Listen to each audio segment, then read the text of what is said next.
Yvain ou le chevalier au lion, par Chrétien de Troyes. Chapitre 1er. À la cour, le récit de Calogrenant.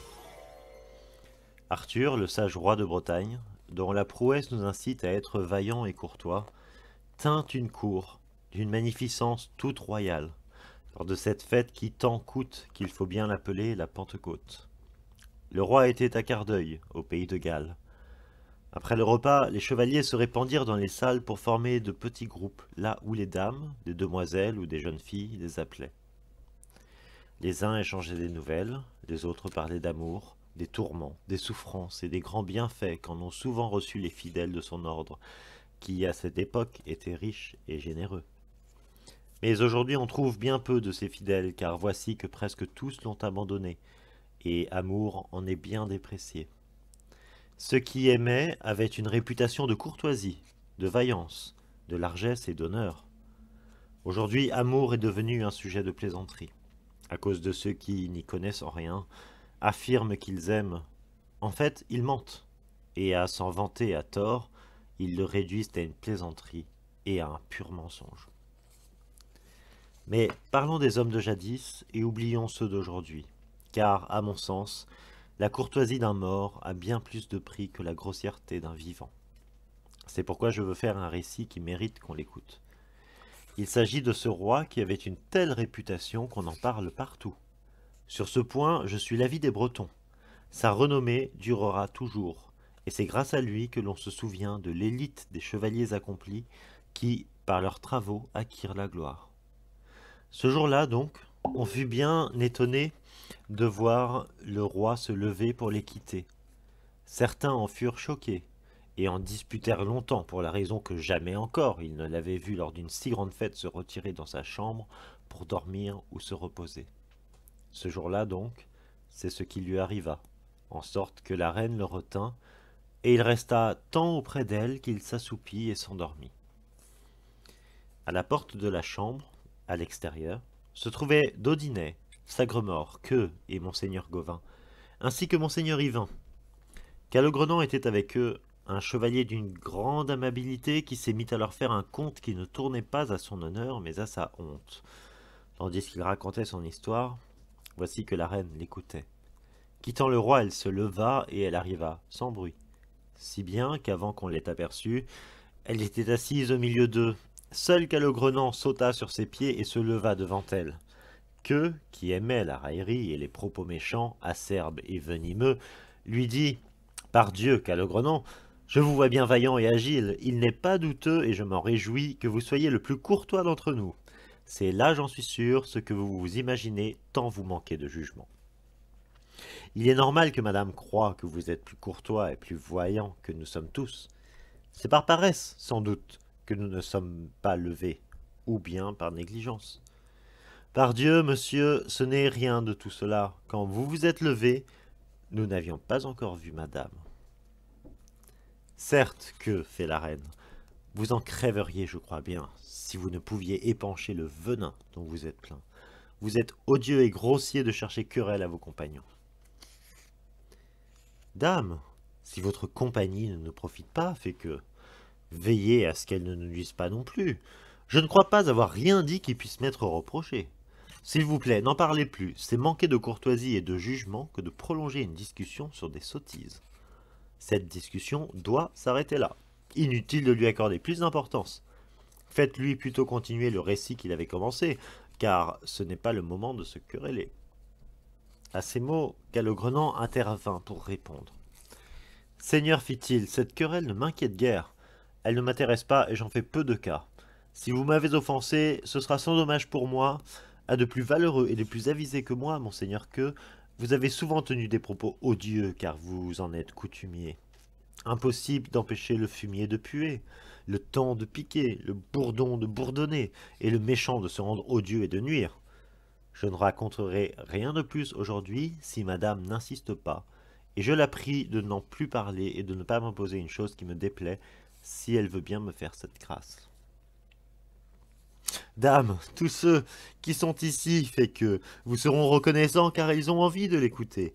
N'en faites rien pour moi, mais par la foi que vous devez au roi, votre seigneur et le mien, Demandez-lui de poursuivre, et vous ferez bien. Calogrenant, dit la reine, ne vous souciez pas des saillies de monseigneur que le sénéchal. Il est coutumier de dire du mal. Impossible de l'en corriger. Je vous demande, c'est une prière et un ordre, de ne pas en garder du ressentiment et de ne pas refuser, à cause de lui, de nous raconter une histoire plaisante à entendre si vous voulez être encore mon ami. Reprenez donc depuis le début, je vous prie. Certes, dame, ce que vous m'ordonnez de faire m'est bien pénible. Si je ne craignais de vous chagriner, je préférerais me laisser arracher un œil plutôt que de leur raconter quelque chose aujourd'hui. Mais je ferai ce qui vous agrée, quoi qu'il m'en coûte. Puisque vous le voulez, écoutez donc. Prêtez-moi cœur et oreille, car les paroles qu'on ne fait qu'entendre sont perdues si le cœur ne les saisit pas. On rencontre des gens qui ne saisissent pas ce qu'ils entendent, et qui, cependant, ne manquent pas d'en faire l'éloge. Du moment que le cœur ne saisit pas, on ne fait qu'entendre. Les paroles arrivent aux oreilles, comme le vent qui vole. Elles passent sans s'arrêter ou se fixer, et disparaissent bien vite, si le cœur n'est pas si vigilant qu'il soit prêt à les saisir. Car il peut, lui, lorsqu'elles arrivent, les saisir, les enfermer et les retenir. Les oreilles sont la voie et le conduit par où la voix s'en vient au cœur, et le cœur saisit au plus profond de lui-même la voix qui y pénètre par l'oreille. Qui donc voudra me comprendre doit m'abandonner cœur et oreille, car mon intention n'est pas de vous proposer les rêveries, les plaisanteries ou les mensonges que tant d'autres vous ont prodigués. Je ne vous dirai que ce que j'ai vu. Il m'arriva, voici près de 7 ans, que seul comme un paysan je m'en allais en quête d'aventure, armé de pied en cap comme doit l'être un chevalier, et je trouvai sur ma droite un chemin qui s'engageait dans une épaisse forêt. C'était une voie dangereuse, pleine de ronces et d'épines. Avec bien du mal et bien de la peine, je suivis cette voie qui n'était qu'un sentier. Pendant presque toute la journée, je poursuivis ma chevauchée et je finis par sortir de la forêt. J'étais en Brocéliande. De la forêt, je passai dans une lande et j'aperçus une tour à une demi-lieue galloise, peut-être une demi-lieue, mais pas plus. Je vins à bonne allure de ce côté et j'aperçus la palissade entourée d'un fossé profond et large. Sur le pont se tenait le maître de cette forteresse, debout, un autour muet sur le poing. Je n'avais pas fini de le saluer que déjà il venait me prendre à l'étrier et m'invitait à descendre. Je descendis. Que faire d'autre? Car j'avais besoin de faire étape. Il n'attendit pas davantage pour bénir plus de 10 fois de suite la route qui m'avait conduit jusque-là. Nous pénétrâmes alors dans la cour et passâmes le pont et la porte. Au milieu de la cour du Vavasseur, que Dieu lui donne la joie et l'honneur qu'il m'accorda cette nuit-là, était suspendu un plateau où il n'y avait, je crois bien, ni fer, ni bois, rien d'autre que du cuivre. Sur ce plateau, avec un maillet qui pendait à un poteau, le Vavasseur frappa 3 coups. Les gens qui se trouvaient à l'intérieur, entendant retentir les coups de gong, sortirent de la demeure et descendirent dans la cour. Les uns prirent mon cheval, que tenait le généreux Vavasseur, et je vis s'avancer vers moi une jeune fille, belle et gracieuse. Je m'attardai à la regarder car elle était belle, fine et élancée. Elle montra beaucoup d'adresse pour ôter mon armure, car ce fut bien et agréablement fait. Ensuite, elle me mit sur les épaules un court manteau, bleu pan, en soie fourrée de petits gris. Tout autour de nous se retirèrent, nous laissant seuls l'un avec l'autre, ce qui me plut bien, car je ne souhaitais pas d'autre compagnie. Elle m'emmena alors et me fit asseoir dans le plus joli pré du monde, clos tout autour d'un petit muret. Là, je la trouvai de si bonne manière, de conversation si agréable, de si bonne éducation, d'une compagnie si gracieuse et d'un caractère si charmant, que je prenais grand plaisir à être avec elle et que j'aurais voulu ne jamais devoir m'éloigner. Mais le soir, l'arrivée du Vavasseur qui vint me chercher lorsque le moment fut venu de souper me fit l'effet d'un mauvais coup. Il était impossible de m'attarder davantage, et sur-le-champ j'obéis à son invitation. Du souper, je dirais seulement qu'il me convint tout à fait puisque la jeune fille vint s'asseoir face à moi. Après le repas, le Vavasseur me dit qu'il ne savait depuis combien de temps il n'avait hébergé de chevaliers errants en quête d'aventure. Il en avait pourtant reçu beaucoup. Il me pria ensuite de lui faire la faveur de m'en revenir par sa maison si je le pouvais. « Volontiers, Seigneur, lui dis-je, car il eût été indigne de refuser. J'aurais été bien mesquin envers mon hôte si je n'avais accédé à sa requête. Cette nuit-là, je fus fort bien logé, et mon cheval fut sellé sitôt que le jour parut. Je l'avais demandé avec insistance la veille, et ma prière avait été parfaitement entendue.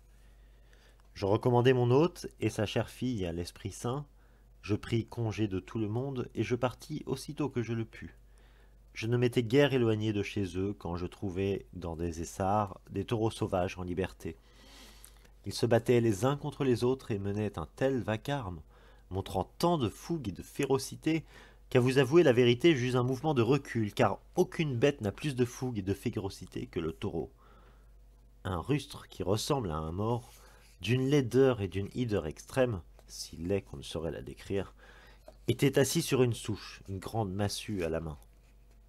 Je m'approchai du rustre.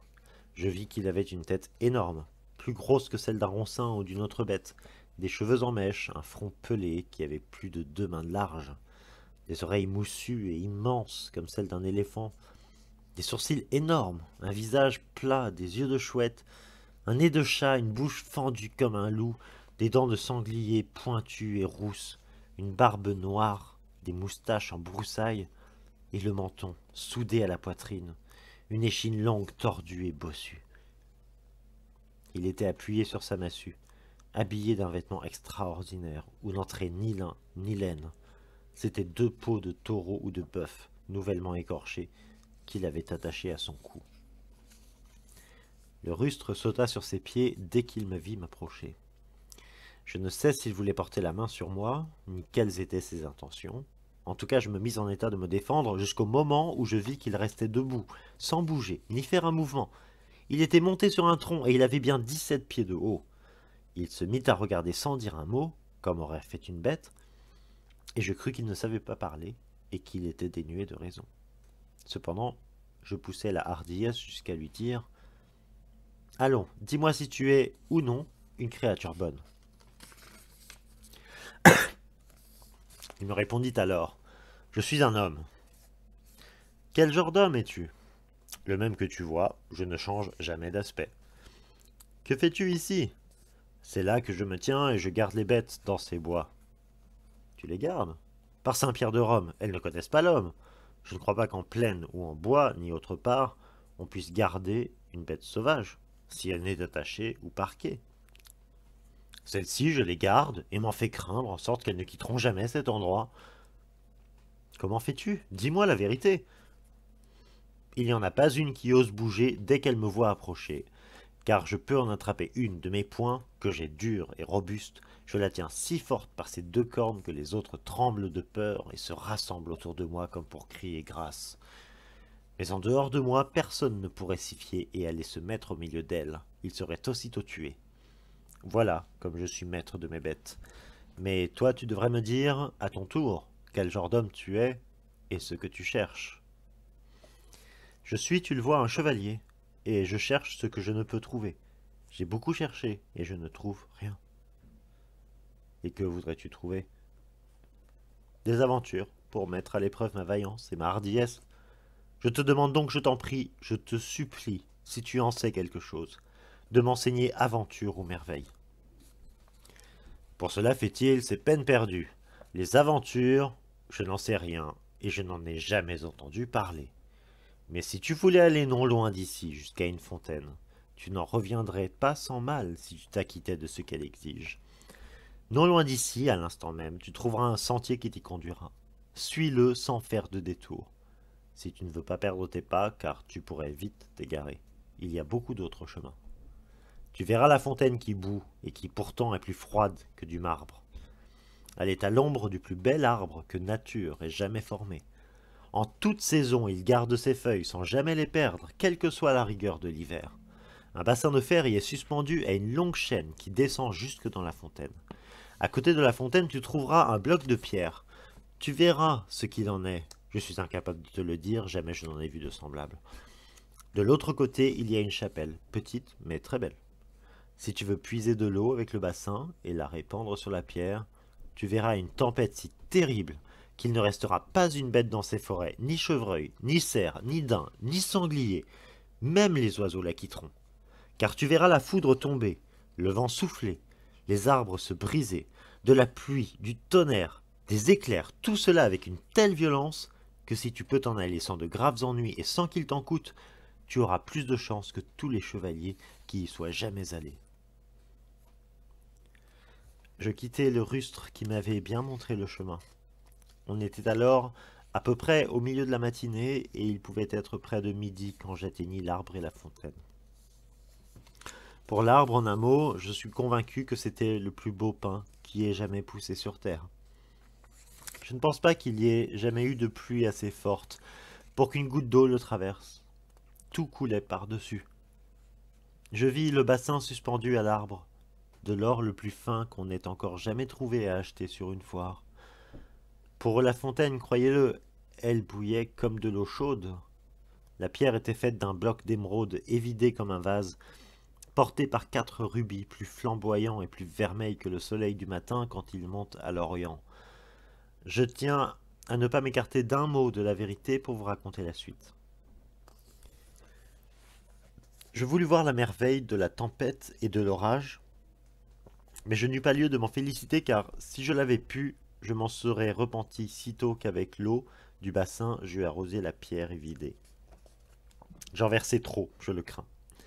Car je vis le ciel se déchirer si violemment que les éclairs venaient me frapper les yeux de plus de 20 côtés, et les nuées, dans un énorme chaos, déversaient pluie, neige et grêle. Ce fut une tempête si terrible et si violente que 100 fois je pensais périr de la foudre qui tombait autour de moi et des arbres qui se brisaient. Je fus terrifié, sachez-le, jusqu'au moment où la tempête fut calmée. Mais Dieu voulut me rassurer, car elle ne dura guère, et toutes les bourrasques s'apaisèrent. Puisque Dieu l'avait décidé, elles n'osèrent souffler. Quand je vis l'air clair et pur, tout joyeux, je retrouvai mon assurance, car la joie, si je sais dont je parle, dissipe vite de lourds tourments. Aussitôt que la tempête fut passée, je vis sur le pin un grand rassemblement d'oiseaux, si grand, si on veut bien me croire, qu'on ne voyait ni branches ni feuilles. Tout était couvert d'oiseaux. L'arbre en était magnifique. Ils chantaient tous ensemble en un chœur parfait, tout en suivant chacun un motif différent. Jamais je n'en entendis deux chanter la même mélodie. Leur joie me rendit la mienne, et je les écoutais jusqu'à ce qu'ils eurent achevé tous d'un trait leur office. Jamais encore je n'avais entendu pareille allégresse, et personne non plus, je crois, à moins d'aller écouter celle qui me charma et me donna tant de bonheur que je dus bien m'en tenir pour fou. J'y demeurai tant que j'entendis venir, me sembla-t-il, une troupe de chevaliers. Je pensais qu'ils étaient bien 10, tel était le vacarme que menait à lui seul le chevalier qui arrivait. Quand je vis qu'il venait tout seul, je sanglai aussitôt mon cheval et sautai en selle sans retard. Il arrivait, plein de fureur, plus rapide que l'aigle, l'air féroce d'un lion. Criant le plus fort qu'il pouvait, il se mit à me défier. « Vassal, dit-il, sans même lancer de défi, vous m'avez couvert de honte et gravement outragé. Vous auriez dû me porter un défi, s'il y avait contestation entre nous, ou au moins faire valoir votre droit avant d'engager les hostilités. Mais si je peux, monsieur le chevalier, ce mal retombera sur vous. Le dommage est visible. Autour de moi, mon bois abattu m'en est garant. On doit se plaindre quand on est battu, et je peux me plaindre à bon droit, car vous m'avez chassé de ma demeure avec la foudre et la pluie. Vous m'avez causé un tort qui m'est insupportable, et malheur à qui peut s'en réjouir. Car vous avez attaqué mon bois et mon château avec tant de violence qu'une troupe d'hommes, des armes ou des murailles ne m'aurait été d'aucun secours. Il n'était pas question de trouver un abri, aurait-on eu là une forteresse de bois ou de pierres dures. Désormais, soyez sûr que vous n'obtiendrez de moi ni paix, ni trêve. Sur ces mots, nous nous lançons l'un contre l'autre, les écus passés au bras. Chacun alors se couvrit du sien. Le chevalier avait un cheval de valeur et une lance solide. Il me dépassait sûrement de toute la tête. C'est ainsi que mon malheur fut complet. J'étais plus petit que lui et son cheval était meilleur que le mien. Je rapporte toute la vérité, soyez-en sûrs, pour atténuer ma honte. Je le frappai du plus fort que je pus, sans me ménager. Je l'atteignis sur le haut de l'écu. J'y avais mis toute ma force, en sorte que ma lance vola en éclats. Mais la sienne demeura intacte, car elle n'était pas légère, mais pesait plus, me sembla-t-il, qu'aucune lance de chevalier. Je n'en avais jamais vu d'aussi grosse. Le chevalier me frappa si violemment qu'il me fit passer par-dessus la croupe de mon cheval et me jeta tout à plat par terre. Il m'abandonna, honteux et découragé, sans même me jeter un regard. Il prit mon cheval, moi, il me laissa, et il s'en retourna. Alors, complètement perdu, je restai là, plein d'angoisse et de tristesse. Je m'assis à côté de la fontaine un moment et me reposai. Je n'osais pas suivre le chevalier, craignant de faire une sottise. Et même si j'avais osé le suivre, je ne savais pas ce qu'il était devenu. Finalement, je voulus tenir la promesse faite à mon hôte et m'en revenir vers lui. C'est ce que je décidai et c'est ce que je fis. Mais je jetai à terre toute mon armure pour aller plus légèrement, et je m'en revins honteusement. Quand j'arrivai le soir chez lui, je trouvai mon hôte dans les mêmes dispositions, aussi cordial et aussi courtois qu'auparavant. Je n'aperçus rien de changé, ni en sa fille, ni en lui. Ils se montrèrent aussi heureux de me voir, et ne me firent pas moins d'honneur que la veille. Tous dans la demeure, grâce leur soit rendue, me traitèrent avec beaucoup d'égard. Ils disaient que jamais personne, à ce qu'ils savaient ou à ce qu'ils avaient entendu dire, n'avait réchappé de là dont je venais. On y trouvait la mort ou la prison. C'est ainsi que j'allais, ainsi que je revins. À mon retour, je me tins pour fou, et j'ai été bien fou de vous raconter ce dont jamais encore je n'avais voulu faire le récit. Sur ma tête, fait enseigneur Yvain. Vous êtes mon cousin Germain, aussi nous devons, nous, l'un à l'autre, une grande amitié. Je peux donc bien dire que vous avez été fou de m'avoir si longtemps caché cette histoire. Si je vous ai traité de fou, je vous prie de ne pas vous en fâcher, car, si je peux, et si j'en ai l'occasion, j'irai venger votre honte. On voit bien que nous sommes après le repas, dit Queue, qui ne put se taire. Il n'y a plus de mots dans un plein pot de vin que dans un tonneau de bière. On dit que chat repu est de belle humeur. Après manger, chacun va tuer. Vous vous irez venger. Vos bandes de belles sont-elles rembourrées, vos choses de fer fourbies, vos panières déployées? Allons vite, par Dieu, monseigneur Yvain. Partirez-vous ce soir ou demain matin? Faites-nous savoir, cher seigneur, quand vous partirez pour cette exécution. Nous tiendrons à vous faire escorte. Il n'y aura prévôt ni viguier qui ne vous mène volontiers. De toute façon, je vous en prie, ne partez pas sans prendre congé de nous. Et si cette nuit vous faites un mauvais rêve, restez donc. Comment fait la reine? Avez-vous perdu la tête, monseigneur que votre langue ne puisse s'arrêter? Honte à vous, c'est toute scamonée. Ah oui, votre langue vous hait. À chacun, quel qu'il soit, elle dit tout ce qu'elle sait de pire. Maudite soit la langue qui ne cesse de dénigrer. La vôtre ne réussit qu'à vous faire partout haïr. Elle ne pourrait mieux vous trahir.